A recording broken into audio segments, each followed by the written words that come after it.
Pasteur Yvan, vous disiez tout à l'heure que Jésus peut devenir véritablement notre ami, c'est-à-dire qu'il va,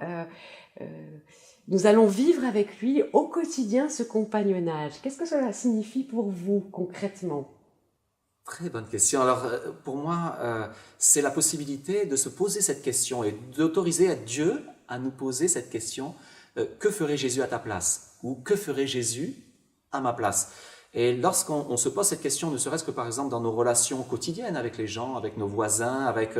les personnes avec qui on peut avoir des accrochages, de l'incompréhension pour des histoires de voisinage, des histoires de places de parking, toutes sortes de choses comme ça, de nous amener à voir au-delà des carapaces, au-delà du caractère, au-delà des mots. Jésus voyait au cœur. Il regardait le cœur derrière les questions que les gens lui posaient, il regardait au cœur derrière les réactions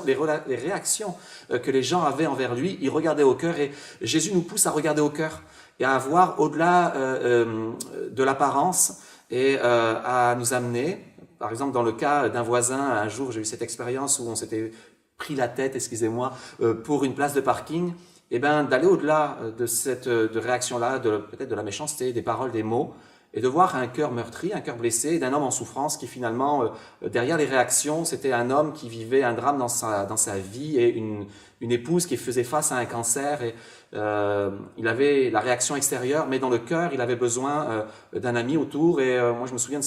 cette anecdote où on s'était disputé pour cette place de parking et finalement on est allé, au lieu de se disputer, on a prié ensemble pour le cœur de son épouse et on est allé au-delà des apparences et au-delà de la première impression. Christ va au-delà des apparences et au-delà des premières impressions, il va au cœur. Et il connaît les cœurs et il nous amène à désirer connaître les cœurs des gens.